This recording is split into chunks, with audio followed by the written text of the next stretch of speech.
Hi, it's Michael Senoff with Michael Senoff's HardToFindSeminars.com. The title of this interview is called Legendary Nutrition Expert Dr. Gary Null Explains the Truth About Why Americans Are Uncomfortable Being Healthy. During a spur-of-the-moment speech in Arizona, Gary Null asked the audience if anyone was into peace and making the world a better place. Of course, everyone raised their hand until he asked how many had ever volunteered at a shelter. Then no one responded. According to Gary, it's that kind of mentality that's ailing the United States as a whole. We'd love to have homeless people helped, but we're uncomfortable going out and doing it. We'd love to experience the good effects of not smoking or exercising, but we're uncomfortable changing our habits. And believe it or not, it's actually the authority figures in the United States that are causing this problem. But fortunately, there are steps we can take to regain control over it, and in this audio interview, you'll hear all about them. You'll also learn what Gary's living food approach to health is and how to achieve it. The honest, no-bull truth about what leads Americans to make bad lifestyle choices day after day and how to get out of the rut. 5 simple ways to improve the quality of your life starting today. The truth about the increase in autism. You'll learn how clinical studies are altered so pharmaceutical companies can claim that their drugs are safe. You'll learn how pharmaceutical companies really make their money. You'll learn the problems with the Pink Ribbon campaign and breast cancer awareness. And you'll learn 2 simple steps to take starting today that'll make you healthier. According to Gary, being healthy is simple. The only hard part is getting over the discomfort of change. But even that's easier than you think if you give it a chance. And in this audio interview, you'll hear how to get started. Hi, this is Chris Costello, and I've teamed up with Michael Senoff to bring you the world's best health-related interviews. So if you know anyone struggling with their weight, with cancer, diabetes, ADHD, autism, heart disease, or other health issues, send them over to Michael Senoff's HardToFindSeminars.com. Gary, thanks so much for joining us. Thank you. Now, you have just an amazing website, GaryNull.com. You have food store, products, incredible amounts of information. And where does this passion for health that you so obviously have come from? When I was growing up in a small town in West Virginia called Parkersburg, I noticed that no one ever got healthier the older they got. And even as a teenager, I knew that when people were in their 30s, they didn't exercise, and they started getting the pot bellies, and by their 40s, they had the widespread, and by 50s, they had diabetes and high blood pressure and cancer and arthritis, and by 60s, if they lived into their 60s, they were considered to have lived a good life. And it always bothered me that there was no one who believed that they could get younger or healthier. It was an inevitable, fatalistic view of life. Not in a negative sense. They just said, well, look, Gary, you're supposed to go through these phases of life, these stages of life, and by the time you're 40 until death, it's all downhill, and you just try to make the best you can of it. And that was the common belief. In a large family, on my mother and father's side, they had like 5 sisters and 3 brothers. So it was a big family on just one side. And so when I asked all these people, none of them were interested in stopping smoking, stopping social drinking, stopping the coffee, which is 4, 5, 6 times a day, eating a heavy meat and mashed potatoes generally with gravy and muffins, which were just white bread and butter, and drinking Kool-Aid. There was no such thing as fresh fruits in the wintertime, and a salad was iceberg lettuce with a tasteless tomato and some kind of heavy salad dressing on it. And everybody overate. In fact, the idea was you couldn't leave anything on your plate. Well, okay, then put less on the plate to begin with. Oh, no. To show that you were a middle-class family, you had to be able to put a lot of food on your plate. That was part of that whole middle-class mystique. So when I came to New York, I just saw a different type of people. I saw a lot of artists and actors and writers who were much more progressive, much more independent in their thinking. They weren't following the dogma. And that's where I developed this idea that what if we could do it differently? And it was from that I managed to get a position at the Institute of Applied Biology, a very famous lab, where they did mainly cancer research and drug addiction research in an orthodox way. But the niece of the director of the lab was a friend of mine, and they had a 3rd floor that nobody wanted to use because it was just stuffed with all this old broken equipment. So they let me use it. No one ever went up there, and I cleaned it out, and I had about 3,000 square feet, and I painted it, and then I started doing some studies. And through those studies, I was able to see that what you ate, how much you ate, would ultimately impact upon the lifestyle. And I started with rats, and then after several years and my work becoming acceptable, I then was moved over to Trafalgar Hospital where I could work with many of the patients and their diets, and that's where I formulated the living food approach to life, the vitalism, that everything you take into your mind, your body, should have a vital energy, a healing energy, an energy that touches us, resonates with us, something that excites us. And therefore I live my life accordingly, and my books, articles, television, documentaries all come from that sense of vitalism. You know, I don't see being overweight as being our most serious problem. It is certainly serious. But why we become overweight, what makes us at some point make a bad choice and then repeat that day in and day out? It's generally due to stress, inappropriate responses to stress. Also, feeling so frustrated by what we can't control in our life that we sublimate. Now, some people drink, take drugs, marijuana, prescription medications, Zoloft, Paxil, Effexor, Valium. Others will gamble, even if they don't have the money. In fact, I was recently doing a television PBS program in Bethlehem, Pennsylvania, and when you come into this small town, you come down this hill, and the very first thing you see is this big old steel mill.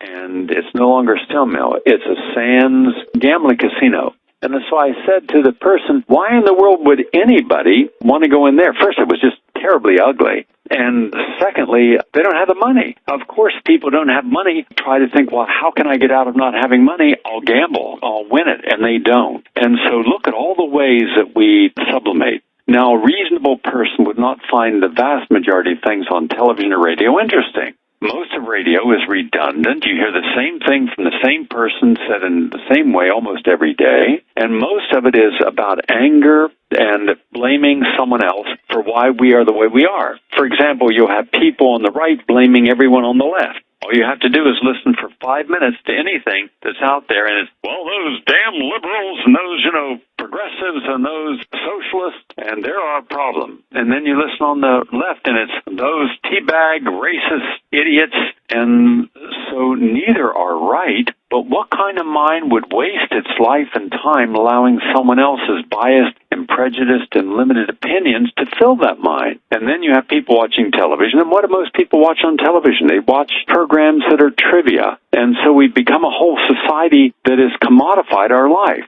The commodities we put in our life are trivialized, they are commercialized, and they're like Wonder Bread for the brain. So when I realized that we are acting out and we're not living an authentic life, if you're not living an authentic life, you're not going to be happy. If you're not happy, how in the world can you be healthy? It is not possible to be healthy if you're not happy. Happiness is the foundation upon which health is built.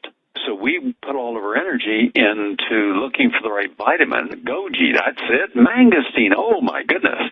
I got to get my colonic. Yes, with wheatgrass. Ooh. So we spend all this money going off to these places. I was recently doing my meditation, and I go for about a week. I meditate. I don't eat. I just drink water. I fast. I do it alone. Generally up in the mountains somewhere out west. Might be in Colorado. Might be in Wyoming. Might be in Montana. This year it was in Arizona up past Flagstaff. And when you're up past Flagstaff, I think it's around 9,000 feet in the mountain areas there, 7,000 below it. I went to the highest mountain and meditated. On my way back, I stopped off in Sedona. Well, there's just a perfect example. Beautiful red rocks. Only place in America I've ever seen those wonderful, relatively small mountains, but rock features that are just these wonderful colors of red. And it's not a large area. I mean, you can drive from one end to the other of this whole rock formation in 20 minutes. About 13,000 people live there, but it's overdeveloped. And it reminds you of like a tacky outpost. And where everything is, come and get authentic Indian. Well, there's nothing authentic, and most of that stuff is just cheap chopsticks. In any case, I stopped into a restaurant and I was having myself a salad, and all these people came over. Oh, you're Gary Null. Why don't you do a lecture for us? And so I decided I would stay one extra night there, and I did a lecture, and the place was filled with people. And I said, how many of you are into health? All these hands went up. How many people are into life and love? Hands went up. Peace and nonviolence, hand went up. Giving and sharing, hands went up. Helping make the world a better place, hands went up.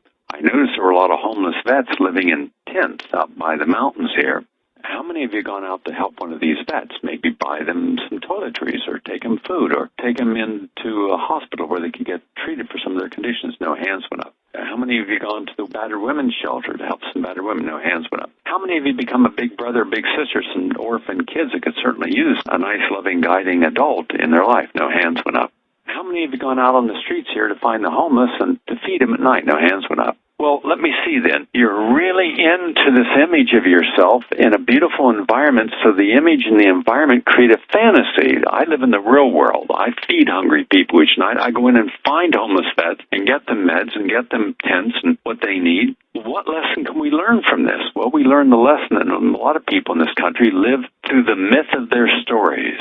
Their life is a myth, but it's a myth that they've mastered telling the story of so many times they believe it. What they can't do and what they do believe, and it's very rigidified. And not realizing that when you have a conversation, most people are not listening to you. It's their belief system that they're talking through. And that's the problem. We get all these myths. In any case, you have to get by the myths to the actual person, and more often than not, that means you have to go through all this conditioning, all these subconscious tapes that they play millions of times. Want to do something? No, I don't want to do it. Want to try this? No, I don't want to do that. Want to give up this bad habit? I want the results of giving it up, but I don't want to do that. And then one day you go out in the streets and you look around, you stand there and you see all these people coming by who are overweight. And you see people eating and drinking and smoking, and you see people having all these unhealthy items in their body. And then you see people, if you went at home and took the roof off their house, you see all these people watching mind-numbingly stupid television, and most of what they watch is not just counterintuitive, but it's counter-creative. You watch people like the Real Housewives. Boy, they're real. False breasts, false lips, false ass, false everything, false brain. These people are mindless idiots. But boy, let's watch them. Why do we watch them? So we can see them throw temper tantrums and tip over tables, throw alcohol in someone's face and pull their hair and scream, and then act like terrible human beings. What exactly are we doing this for? I don't blame the people who are exhibitionists and insecure and trying to hustle anything they can. I question why anybody would make them famous by giving them credit they don't deserve. So then when you start looking at, we give bankers the money who are the same bankers who gambled and didn't give us the benefits of the profit but wanted us to pay for their expenses, wanted us to pay for their losses. So when a person loses money in a bank, we pay for it. And when they make a profit, well, they keep it. Wonderful system. And then when it comes time to bail out the people, we bail out the people who cause the problem, and we don't bail out the people who solve the problem. But unlike France and Italy and Spain and Ireland and England, where they'll go to the streets and protest, we don't protest. We don't feel good protesting. It makes us feel uncomfortable. Just like exercise makes us feel uncomfortable. Giving up bad habits, uncomfortable. We vote Republican thinking we're going to be voting for smaller government, and they gave us the biggest government in history. We vote Democrat thinking we're voting for saving jobs, and under Clinton, they gave us the Glass-Steagall Act taking it away, which allowed all this casino capitalism to exist. Both are corporate elite. Neither one will help us, and so we're frustrated. We're angry. And when we're frustrated and angry with not living an authentic life and having all of our major institutions betray us, we will make unhealthy choices. The very choice that we should make is one that is positive, constructive, that gives us an outcome we want, and we will make a choice that will give us more pain. Now our choice gives us diabetes, or high blood pressure, or elevated cholesterol, or mood swings, or insomnia, or gastric reflux. But let's not worry about the gastric reflux and eating the pizzas and the barbecued ribs. Let's instead take the purple pill. And let's not eat our kale and seaweed and sesame seeds so we mineralize our bones, or take a good supplement with vitamin D3 and vitamin K2 and boron and phytonutrients and calcium and magnesium and phosphorus and manganese. No, let's take Sally Field's advice. After all, she was a flying nun and hung out with Burt Reynolds.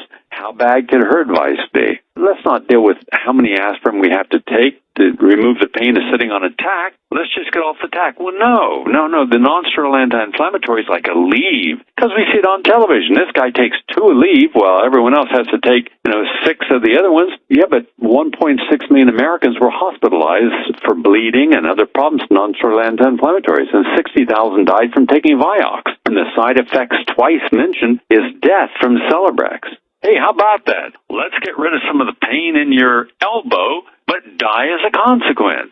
That's a trade-off. And let's have an erection. Americans don't have erection. Who knew so many American men couldn't get an erection? How about having an exciting sex life? No, instead of having a boring sex life, but have an erection that lasts longer than 4 hours, run up and down the street with a flag on it and call your doctor. We are screwed. I'm Chris Costello, reporting from Michael Senoff's HardToFindSeminars.com. So it sounds like you're talking a lot about a lot of this. It boils down to personal responsibility. We have no personal responsibility. That went out. If we were personally responsible, A, we would spend quality time with our children. B, we wouldn't buy what we don't need. C, we would go off the grid as much as possible. Don't buy designer brands. Don't shop in Walmart. Don't shop in Kmart, because then you're shopping at a store that once you worked at a company that made the product that was outsourced to China. So you're actually acknowledging that it's okay for someone else to make a product that you once made that has gainful employment that you don't have, so you can buy something that you can't afford and don't need. Responsibility means that you think before you do something and look at the likely outcome and then choose the outcome that you want and only support that and don't get distracted in the process. And it doesn't have to be a group think. It doesn't have to be a group consensus. A responsible person uses their intuition and does what is right with a light hand and a light touch and a sense of what is the likely outcome to me, my environment. And if you do that, then we're not going to clutter up the oceans or the landfills. We're not going to make the planet a mess. We're going to live within our means. One of the great concerns that many parents have right now is just the skyrocketing increase of autism in young children. What do you think is going on with that? The whole vaccine issue? I'd like to share that with our listeners. It's very simple. We trust authority, and that is a mistake. We don't challenge that authority to prove to us beyond a reasonable doubt that what they're asking us to put into our bodies, or our children's bodies, are safe and effective. All that's necessary is for a person to look at the proof. Is something safe and effective?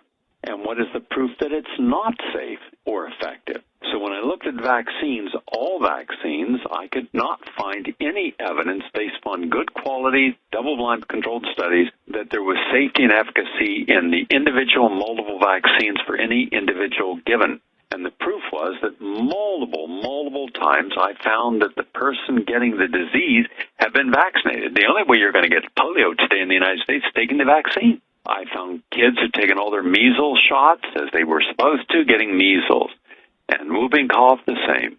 So then we were told that, well, take the flu shot and the H1N1 and it will prevent this pandemic. Well, first, it was not a pandemic. Oh, yeah, look at those 200 college kids at George Washington University. Well, all right, we contacted George Washington University, and indeed, over a period of time, about 200 students called a hotline to ask about information or dropped by a dispensary there to ask information. None had their blood checked. None were shown to have the H1N1. That's how you propagandize something, taking a little tiny piece and making it into a whole issue. There's an old Jewish saying, a half-truth is a full lie. So there was no pandemic, but as long as you could convince the world there was, you could get them to take a vaccine that had never been proven safe or effective. And that makes a lot of profit. And then to make sure that if anyone's injured or killed, they can't sue or hold anyone responsible, you make vaccine manufacturers indemnify from any legal issue. Now, you don't do it with heart medications or psychiatric medications or a non-steroidal anti-inflammatory medication, but you do with vaccines. Why? That's the power of profit-making, and that's the power of lobbying. So we have this massive issue. Are vaccines safe and effective? The answer is no. There's no proof they're safe and effective, and a lot of proof there is not. Historically, especially those containing thimerosal, which is an ethyl mercury, versus what you get in tuna or fish or in the environment, which is methyl mercury. But they both act very similar in the body. They're neurodestructive. 1 part per billion of ethyl mercury is enough to destroy a neuron. In fact, we proved that in the film Vaccine Nation. In fact, there was a doctor, a scientist, who was the foremost creator of vaccines, inventor of vaccines in American history, Dr. Hellman. And just before he died, he wanted a person he knew in Toronto to film him. And in this kind of mea culpa, where he confesses that virtually every single vaccine that he invented could create cancer. and were not safe. And he even talked about how when he injected the Sabin vaccine into hamsters, they developed cancer. And he told Sabin about it, and he said Sabin and him went really off the edge on that. They decided just to cover it up, and that's what they did. Well, later we found out that they had covered it up, but nothing happened to him or the company making it. We've been lied to. So the trouble is, we don't want to hear we've been lied to. We don't want to know our journalists are biased and are not going to tell us the truth. We don't want to know that they're not going to jeopardize the advertising they get from pharmaceutical companies, their largest single advertisers on television, radio, magazines, by telling the truth. So the truth's not going to come out in the mainstream. It can't. And then if it comes out anywhere else, it'll simply be denied by official sources. Well, if an official tells you something's not true, it must not be true because it was officially told. And that's how we get to where we're at. For example, when they said, well, it's safe for pregnant women, and yet if you were a pregnant woman in the study they did on the safety of the H1N1 vaccine, if you got a temperature at 102 degrees within 72 hours of getting the vaccine, you were excluded from the study. So all the women who got themselves a reaction to the vaccine, a spike in their temperature, were taken out of the study. Well, what's one of the side effects of a bad vaccine? A spike in your temperature. But what if you take everyone who got that out? Well, then you don't have to say that it causes a problem. So anyone who got problems while in the vaccine study were removed. And then they wouldn't allow any woman who had had chemotherapy, who drank, who had any mental problem, who was on any antipsychotic medication, who had any anti-inflammatory medication. Well, that's half of the women in America. So you're excluding them, but when you bring out the vaccine, you're going to allow those women to take the vaccine. That's how bad science has become. Now, as a scientist, and as a professor, and as a PhD in human nutrition and public health science, and as a journalist, I can tell you that there is no media that I trust any longer in the United States to be objective and fair and honest and probing in what they do, especially if what they would do would in any way threaten a major industry or its profits. The reality is most people today are nothing more than an income stream. How do they do it? It's simple. I mean, it's really simple. They will take a normal behavior and they'll suddenly vote that this is the symptom of a brain chemical imbalance. If you speak up to authority, if you speak up to your parents, well, authority defines disorder. But if you don't speak up, shyness disorder. So if you speak up or don't speak up, either way, you're trapped. If you like to keep a clean room, obsessive-compulsive disorder. If you don't like going out into a crowded, noisy place, social anxiety disorder. So now they have so many disorders that every human being in America can fit nicely into being diagnosed. Once you're diagnosed, then you can be treated, and that's then a profit stream for the pharmaceutical industry, and that's how it works. So the medical paradigm is grossly flawed and broken. Science has been corrupted. The media is compromised. The legislature, well, we all know what all the legislators are at the state level, the federal level. They're all compromised. So the issue is, if you want to be healthy and happy in America today, you better get off the grid to get your information. For more interviews with the world's top health and medical experts, go to Michael Senoff's HardToFindSeminars.com. Right, and you've been bringing these messages to people for a while now, and have you suffered personally repercussions from these big groups, from pharma, from other powerful interests? Oh, yeah, I've been fighting them my entire career. The difference is I just don't take it personally. They'll say things like, Gary Null has a questionable PhD. Well, what's questionable about it? It's from Union Institute and University. I got the highest honors in the history of the Institute. Outstanding achievement. It's fully accredited, and some 60 heads of universities and colleges graduated from there, with about 20,000 other people in its history. No, but they try to make it seem as if there's something because they have nothing else they can get me on. They went into debates with me, and I ate them alive. I've done over 500 debates, and I've won all 500. So they don't debate me anymore. Whatever the issue is, fluoride, AIDS, whatever the issue is, they stay away. So they try to subterfuge, and it doesn't work. I've been around long enough, written enough books, done enough radio shows, television shows, 26 different specials appeared on PBS, over 600 articles, 93 books, 100 films, and 25,000 broadcasts. So at a certain point, they know that they're not going to be able to discredit me, and I don't distract myself to focusing on them. I focus each day on providing people with positive solutions to the negative problems in life.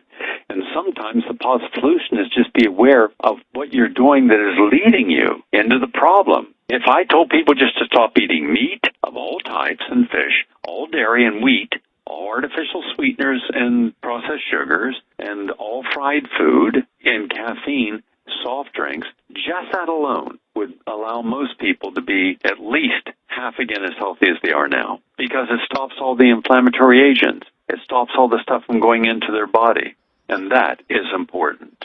There's nothing about it that's difficult. Health is easy. Health is simply making the right choices, and we have intuition. That is our spirit that allows us to make the right decisions. I can't tell people to vaccinate or not. What I can do is this. I've done 2 major feature films. Vaccination is one, and Autism Made in the USA is the other. Now, the film has won our beneficial acceptance into 50 international film festivals, more than any other documentary I'm aware of last year. And in that film, you see 3 things. A, you see the real horror of what it means to have a child with autism spectrum disorder. B, you see the cover-up. 22 minutes of the film uncover the truth that we've known for a long time, that the vaccines are the primary contributing factor to autism spectrum disorder conditions. And then 3, and this is really important, we show you kids who are completely normal now. I remember a year ago when I went to film the final get-together, there were about 400 people who came to Chicago. And I got all the children into this gigantic ballroom, and I was filming them. And each and every one was just so articulate. And the last of the people was a 17-year-old who was now going to college, who was completely normal. All these kids had been completely disabled with full-blown autism and had not been able to function. Some hadn't even talked in 10 years, but now they were all normal, totally normal. And when I put the camera on the kid, he looked at me and he says, "My message is this. I am so thankful that my parents never gave up on me. And through all those years, when I was in that dark place, they kept believing that there would be an answer." And, whoa, I mean, I looked around the room. I took my head away from the camera. I was looking. There wasn't a dry eye in the place. And you realize that as a society, we cannot afford to acknowledge that autism is due to all the vaccines and the ingredients in the vaccines. And if we did, then we would have to say to 1 million parents, we got it wrong. We would have to say to all the school teachers and hospitals, public health workers, and the almost 1 million doctors and nurses, we gave you wrong information. We'd have to say that the FDA and the CDC and the American Academy of Pediatrics got it all wrong and knew they were getting it wrong, but they were pressured by political and economic interest by the pharmaceutical industry to get it right. The reputations would be affected. This would be one of the worst public health crises in world history. But instead of acknowledging with any humility that we got it wrong, instead we will say, double down, give more vaccines. And now they'll try to have a vaccine for AIDS. They won't. But they'll get you more and more scheduled vaccines. And you look at the people who are on these committees, the FDA and CDC, who say, yes, this year we're going to add this vaccine. These are people with gross conflict of interest more often than not. They're financial whores. These are people who've been paid lectures, honorarium, all kinds of ways to get money, but they're there as a mouthpiece. And today in America, it's very easy to hire academic pedigrees. Where you want the best academics, go to Harvard. You can buy any of them. Or Yale or Princeton. The best and brightest. Let's see, isn't it the best and brightest that have gotten us in this mess? Yeah, that's the best and brightest. And then we're expecting the best and brightest that got us in this mess to get us out? Yeah. It's just like this wear a pink ribbon for breast cancer awareness. Since 1990, the incidence of breast cancer has only been reduced by 1.7%. That's nothing. Nothing. And look at the hundreds of billions of dollars been spent in all the walks and marches and bike rides and jogs and events and dances. It's all backed by AstraZeneca, the maker of tamoxifen, and the other chemotherapy agents. Get your mammograms. For every woman who has benefited from discovering a tumor because of mammogram, 15 women will be misdiagnosed or overtreated or abused because of it. And again, we don't stop this madness of asking, what are the results of our war on cancer? Our war on drugs, our war on poverty. My new film I'm filming now is Poverty, Inc., and everywhere I go I'm finding previously employed people, college graduates, people who lived in homes and had backyards and barbecues. They're now living in tents, or they're living on the street, or living with a neighbor. They never thought this would happen to them. And I said, when that that tsunami came, did you kind of stand there in awe, or did you run for the hills? And the answer is they stood and watched, because they never thought that the people in power would allow it to happen. And many of them are still living in this delusional state that, oh, they'll fix it. No, they won't fix it. The people who cause the problem are not going to be the people who solves it. I figure we got another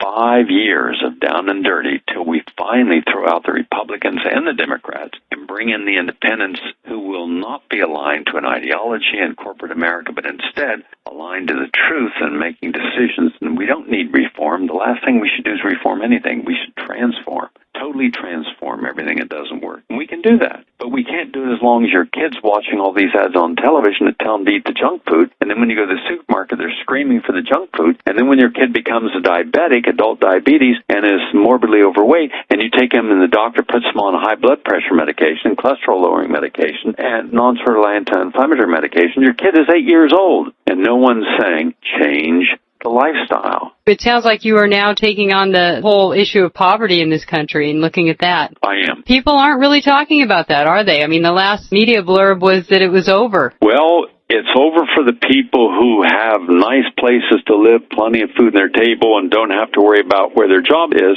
But for everyone else, poverty is a very real issue, and it's getting worse, not better. Another 6 million homes are going to be foreclosed on. There's been 5 million homes already foreclosed on. 4 people in an average home. That's 20 million Americans have lost their homes. Another 24 million Americans are going to lose their homes over the next 3 or 4 years. So you're looking at about 45 to 50 million Americans made homeless, and all because of the wrong choices that we as a society made. Everything we're doing is wrong. The first place a person goes is where they know they have some support. They'll go to their families. They'll go to brothers, sisters, aunts, uncles, and parents. But at a certain point, that wears itself out, and then a person goes into campers, recreational vehicles, vans, cars. I filmed a guy just a month ago down in Florida who took me to a hospital that he had built for $50 million, and there was his picture when we went in there, and then a gym where they were playing basketball. Excuse me, it's not a hospital, but it was a college, and we went out and sat on the curb, and I was photographing the interview out on the curb, and he's homeless today. He had $100 million today, he's homeless. So I'm filming people of all walks of life and all backgrounds who are homeless. You don't see a word about this anywhere, as if it doesn't exist. That's the end of our interview, and I hope you've enjoyed it. For more great health-related interviews, go to Michael Senoff's hardtofindseminars.com. That's the end of our interview with Gary Null. I hope this has been helpful. And for more wonderful interviews on health and wellness, go to hardtofindseminars.com.